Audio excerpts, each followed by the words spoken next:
Morning student. आज आप लोग के लिए और ये क्लास 9th और 10th दोनों के लिए है आपका ब्रीथ लेकर आए हैं। ठीक है, ब्रीथ के बारे में, ब्रीथ क्या होता है, किससे हम ब्रीथ कहते हैं, ब्रीथ की क्या क्या खासियत है, कैसे ब्रीथ बनता है, ये सब आपको आज बताएंगे। और यह क्लास 9th और 10th दोनों के लिए है। और संजोग से आपका क्लास 9th में भी चैप्टर नंबर 10 का नाम है ब्रीथ और क्लास 10th में भी चैप्टर नंबर 10 का नाम है ब्रीथ। तो अच्छा से समझिएगा और इससे कम से कम अगर समझिएगा तो ऑब्जेक्टिव का कम से कम 5 क्वेश्चन तो बनता ही है हर एक एग्जाम में। तो चलिए हम सबसे पहले ब्रीथ के बारे में जानते हैं, ब्रीथ क्या होता है। तो देखिए, हम आपको समय बचाने के लिए यह सब लिख दिए हैं, लेकिन आप उसको लिखे हुए बातों को आप नहीं समझिएगा, हम अपने भाषा में उसको समझाने का कोशिश करेंगे। ठीक है, लेकिन आप लोग के लिए हम लिख दिए हैं, इसका स्क्रीनशॉट आप ले करके और इसको याद कर सकते हैं। ठीक है, सबसे पहले हम समझेंगे कि ब्रीथ क्या है। चलिए इस परिभाषा के अनुसार हम समझ लेते हैं कि ब्रीथ क्या होता है।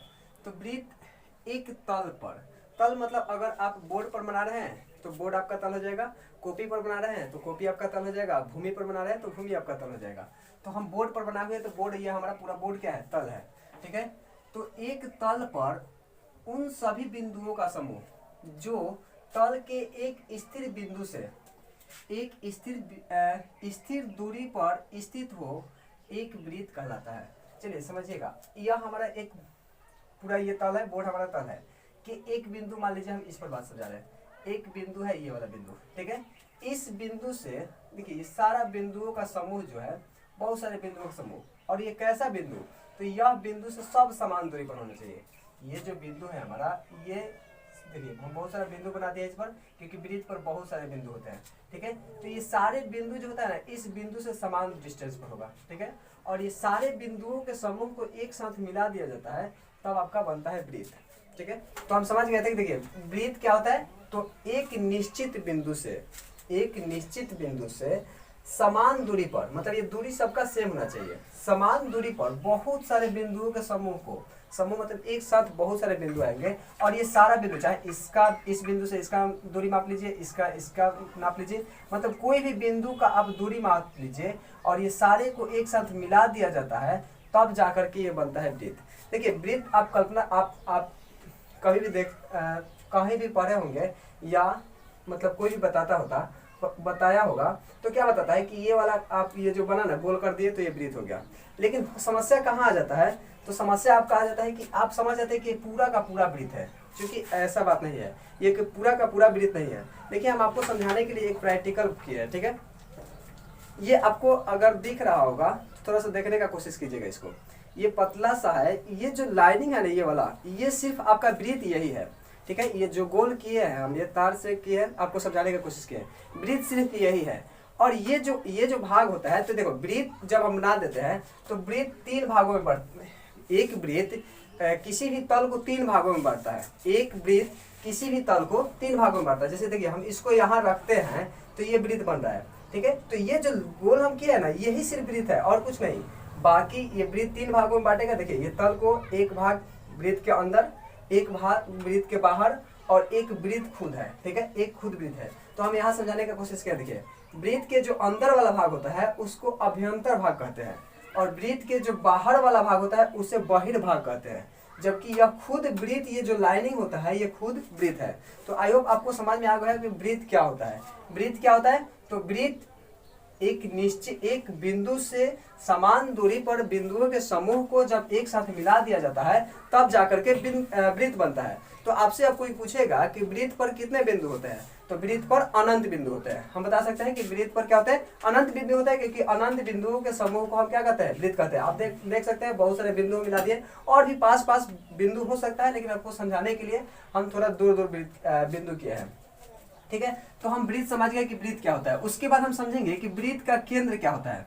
तो ब्रीथ का केंद्र जैसे ये है, लेकिन हम कैसे कहेंगे, क्या इसको डिफिनेशन देंगे, तो उस स्थिर बिंदु को, ये स्थिर बिंदु को ब्रीथ का केंद्र कहते हैं, जो ब्रीथ पर स्थित प्रत्येक बिंदु से समान दूरी पर स्थित होता है। तो देखिए ये आपका केंद्र है, इस ब्रीथ का बात करें तो ये वाला केंद्र है। तो ये क्या कहेंगे, केंद्र का परिभाषा कैसे देंगे, तो उस स्थिर बिंदु को जो वृत्त पर स्थित प्रत्येक बिंदुओं से समान दूरी पर स्थित होता है उसे वृत्त का केंद्र कहते हैं। तो वृत्त का केंद्र इस वाला वृत्त में बात करें तो ये वाला है, और इस वाला वृत्त में बात करें तो ये वाला वृत्त का केंद्र है। दूसरा, वृत्त के केंद्र के बाद है वृत्त की त्रिज्या। तो वृत्त की त्रिज्या किसे कहते हैं? देखिए, अगर सिंपल भाषा में समझाए तो वृत्त के केंद्र से वृत्त के किसी भी बिंदु को मिला देने पर, वृत्त के किसी भी बिंदु को मिला देने वाली ये जो रेखाखंड होती है ये वाला, इसी को वृत्त की त्रिज्या कहा जाता है। ठीक है, रेडियस जिसको आर से दर्शाया जाता है। ठीक है, वृत्त की त्रिज्या क्या होती है? तो चलिए परिभाषा देख लेते हैं। उस स्थिर दूरी को वृत्त की त्रिज्या कहते हैं जो केंद्र और वृत्त पर स्थित प्रत्येक बिंदु के बीच होती है। ठीक है, या अपना भाषा में कहना चाहें तो केंद्र और वृत्त के किसी भी बिंदु पर मिलाने वाली जो रेखाखंड होती है उसे वृत्त की त्रिज्या कहते हैं। ठीक है, अब उसके बाद हम समझते हैं वृत्त की त्रिज्या के बाद वृत्त की, अब वृत्त की सभी त्रिज्याएं क्या होती है? समान लंबाई की होती है। चाहे आप कोई भी वृत्त की कोई भी त्रिज्या ले लीजिए, वो समान लंबाई की होती है। अगर एक वृत्त की त्रिज्या की लंबाई अगर इसका r मीटर है तो ये भी r मीटर होगा, r मीटर होगा, r मीटर होगा। अगर यह 5 मीटर है तो ये भी 5 मीटर होगा, ये भी 5 मीटर होगा, ये भी 5 मीटर होगा। मतलब वृत्त की सारी त्रिज्याएं क्या होती है? बराबर होती है। वृत्त की सभी त्रिज्या लंबाई में बराबर होती है। एक और अगला है, एक वृत्त उस तल को जिस पर वह स्थित है 3 भागों में विभाजित करता है, चूंकि हम ये पहले बता चुके हैं। और ये 3 भागों में कौन से 3 भागों में बांटता है? तो एक अभ्यंतर मतलब वृत्त के अंदर का भाग, एक बहिर्ष मतलब वृत्त के बाहर का भाग, और यह खुद एक जो लाइनिंग होता है ये पूरा वो वृत्त है। ठीक है, तो ये 3 भागों में बांटता है। यह क्वेश्चन क्लास 9th में बहुत बार पूछा गया है कि एक वृत्त तल को कितने भागों में बांटता है? तो 3 भागों में बांटता है। ठीक है, अभ्यंतर, बहिर्ष और वृत्त। उसके बाद वृत्त के अंदर का भाग, वृत्त के अंदर का भाग, ये तीनों हम नाम लिख दिए हैं। अंदर वाले को अभ्यंतर, स्वयं वृत्त, और वृत्त के बाहर वाले को बहिर्। उसके बाद वृत्तीय क्षेत्र। तो वृत्तीय क्षेत्र देखिए ये वृत्त बनाया है तो यही ना आपका क्षेत्र आ जाएगा वृत्तीय क्षेत्र, ये जो अंदर का है। तो ये वृत्तीय क्षेत्र किससे बनता है? तो एक वृत्त, ये वृत्त जो है वृत्त और वृत्त के अंदर वाले भाग, एक वृत्त और वृत्त के अंदर वाले भाग को मिला दिया जाता है तो वो क्षेत्र कैसा क्षेत्र कहलाता है? तो वृत्तीय क्षेत्र कहलाता है। तो वृत्तीय क्षेत्र वृत्त तथा इसका अभ्यंतर मतलब अंदर मिलाकर वृत्तीय क्षेत्र का निर्माण करते हैं। ठीक है, वृत्त और वृत्त के अंदर वाले भाग को मिला दिया जाता है तो वो कैसा क्षेत्र बनता है? तो वृत्तीय क्षेत्र बनता है। उसके बाद वृत्त की जीवा का बात करें तो आप समझिएगा जीवा पहले क्या होता है। तो ये देखिए ये वाला जीवा है, ये वाला जीवा है। तो जीवा क्या होता है? किसी भी वृत्त के 2 बिंदुओं को मिलाने वाली जो रेखाखंड होती है वो वृत्त की जीवा कहलाती है। किसी भी वृत्त के 2 बिंदुओं को, तो मान लीजिए ये पूरा वृत्त है, इसका एक बिंदु ये है और एक बिंदु ये है, इन दोनों बिंदुओं को मिलाने वाला ये जो रेखाखंड है यही वृत्त की जीवा कहलाती है। ठीक है, तो आप कहेंगे कि सर वृत्त की जीवा ये भी हो जाएगा क्योंकि ये भी वृत्त के ये बिंदु और ये बिंदु से टच कर रही है तो ये भी जीवा होगा। बिल्कुल वो भी जीवा है, लेकिन यह स्पेशल टाइप की जीवा होती है। और एक ऐसी होती है जीवा तो ये केंद्र से होकर के जाती है, ये जीवाएं केंद्र से होकर जाती है, इसलिए केंद्र से होकर जाने के कारण ये वृत्त की सबसे बड़ी जीवा हो जाती है और वृत्त की सबसे बड़ी जीवा को व्यास कहा जाता है। तो इसलिए ये जीवा ही है लेकिन यह वृत्त की सबसे बड़ी जीवा है, इसलिए यह क्या कहलाएगा? तो व्यास कहलाएगा। वृत्त की सबसे बड़ी जीवा को क्या कहते हैं? व्यास। ये कितना बार क्वेश्चन पूछा गया है कि वृत्त की सबसे बड़ी जीवा को क्या कहते हैं। कभी कभी क्वेश्चन पूछा जाता है क्या वृत्त की सभी जीवाएं बराबर होती है? तो बिल्कुल नहीं। आप यहाँ देख सकते हैं कि ये वृत्त की ये भी जीवा है, ये भी जीवा है, लेकिन दोनों बराबर नहीं है। लेकिन क्वेश्चन ऐसे पूछा जाएगा क्या वृत्त की सभी व्यास बराबर होती है? तो हाँ, वृत्त की सभी व्यास बराबर होती है। और वृत्त का व्यास होता क्या है? तो वह एक प्रकार का जीवा ही है जो केंद्र से होकर के जाता है, वह व्यास कहलाता है। और वृत्त की सभी व्यास बराबर होता है। हम यहाँ आपको लिख करके दे दिया है। वृत्त क्षेत्र हो गया था वृत्त की जीवा। तो वृत्त के किसी 2 बिंदुओं को मिलाने वाली रेखाखंड को वृत्त की जीवा कहते हैं। उसके बाद वृत्त का व्यास। तो वृत्त की ऐसी जीवा जो केंद्र से होकर जाती है वृत्त का व्यास कहलाती है। ठीक है, या वृत्त की सबसे बड़ी जीवा को व्यास कहते हैं। और वृत्त की सबसे बड़ी जीवा को, चलिए इसमें थोड़ा सा हम रिलेशन ढूंढते हैं। हम अभी बताए थे कि वृत्त की त्रिज्या किसे कहते हैं?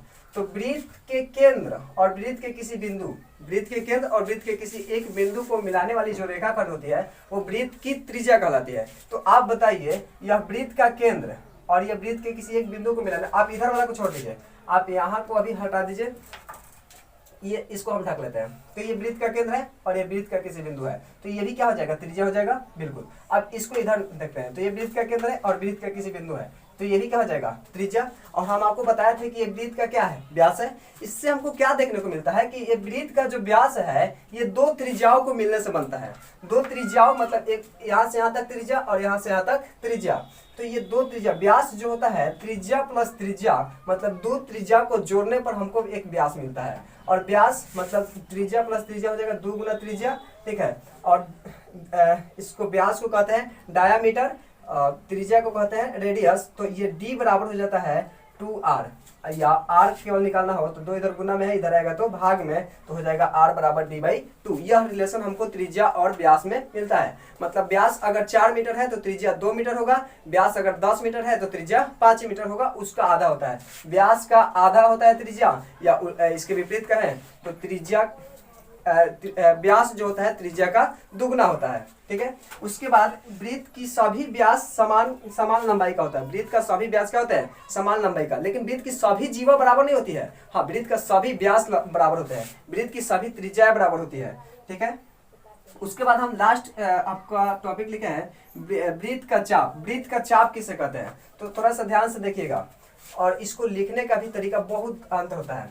चलिए हम ए मान लेते हैं, ए और बी यह वृत्त की एक जीवा है। ए और बी क्या है, तो वृत्त की जीवा है, तो जीवा तो ये ए बी हो गया।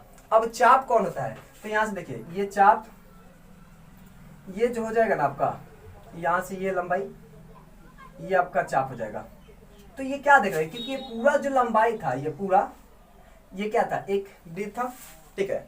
और इसी में से ना हम इसको काट दिए, यहां से मान लीजिए काट करके, जैसे हम इसको बताए थे कि आपको ये आपका क्या है, चाप है, ये पूरा आपका वृत्त है, ठीक है। हम चाहें तो यहां से हम काट सकते हैं, ठीक है। यहां से हम इसको काट करके, अब देखिए यह सिर्फ यही भाग ना हमको प्राप्त हो जाएगा, ठीक है। ये भाग आपको प्राप्त होगा, मतलब ये भी क्या है, ये भी तो आपका मान लीजिए ये वाला भाग हमको प्राप्त होगा, तो ये हमको भाग ये जो प्राप्त हुआ है यही आपका क्या कहलाएगा, चाप कहलाएगा, ये वक्रपथ, ठीक है। तो अब हम इसका चाप की लंबाई कैसे करेंगे। अच्छा, चाप ये काटा, क्योंकि यहाँ से हम इसको काट करके मान लीजिए निकाल दिए, तो ऐसे भाग में प्राप्त होगा हमको, ठीक है। तो ये वाला भाग जैसे यहाँ से ए और यहाँ था बी, ये आपका क्या कहलाएगा, चाप। लेकिन ये वाला भी तो भाग चाप ही बनेगा ना आपका, लेकिन ये बड़ा चाप है इसलिए इसको दीर्घ चाप कहते हैं, जबकि ये छोटा चाप है तो इसको लघु चाप कहेंगे, छोटा चाप कहेंगे। और इसका नाम कैसे देंगे, तो देखिए नाम इसको देने का तरीका, कभी भी हम चाप अगर देखिए, अगर हम मान लीजिए ए बी लिखते हैं कि ए बी, तो ये चाप की लंबाई दिया है कि जीवा की लंबाई दिया, हमको पता ही नहीं चलेगा, ठीक है। तो चाप की लंबाई देना होगा तो आप इसको ऐसे कर सकते हैं, ठीक है। चाप की लंबाई देना होगा तो इस पर ऐसे कर दीजिएगा, तो समझ में आ जाएगा कि ये चाप लिखे है। अगर यही जीवा की लंबाई ए बी लिखना होगा तो सिर्फ आप ए बी करके चाहे तो ऐसे कर सकते हैं, तो हम समझ जाएंगे कि जीवा होगा। तो फिर आप कहिएगा कि सर ठीक है, ये जीवा तो आप बता दिए, चाप तो बता दिए, कि इसको हम क्या करेंगे, तो उस ऊपर की तरफ लिख देंगे तो हम समझ जाएंगे। लेकिन ये बड़ा वाला चाप को कैसे लिखेंगे फिर, तो बड़ा वाला चाप को लिखने के लिए हम ऐसे करेंगे, मान लीजिए वो भी तो हो सकता है ये भी, आप यहाँ से यहाँ तक बोल रहे हो, तो उसके लिए क्या करना है कि अगर दीर्घ चाप के बारे में बता रहे हैं आप, तो यहाँ एक कोई पॉइंट का नाम दे दीजिएगा। ये मान लीजिए हम इसका नाम दे रहे हैं सी। अगर दीर्घ वाला को लिखना हो, लघु वाले के लिए केवल आसानी से कीजिए, उस पर ये चाप की चिन्ह दे दीजिए, आपको पता चल जाएगा। लेकिन दीर्घ के लिए लिखना है तो वहां एक बिंदु दे दीजिए सी, और यहाँ इसको लिखना है ए सी बी, ए सी बी, और इसको ऐसे कर दीजिएगा, तो आपको पता चल जाएगा कि वो दीर्घ चाप के बारे में आप बताना चाह रहे हैं। केवल ऐसे लिख करके ए बी करके दीजिएगा तो हम समझ जाएंगे कि लघु चाप के आपको वृत्त के बारे में अधिक से अधिक जानकारी देने में हम समर्थ हो चुके होंगे, ठीक है।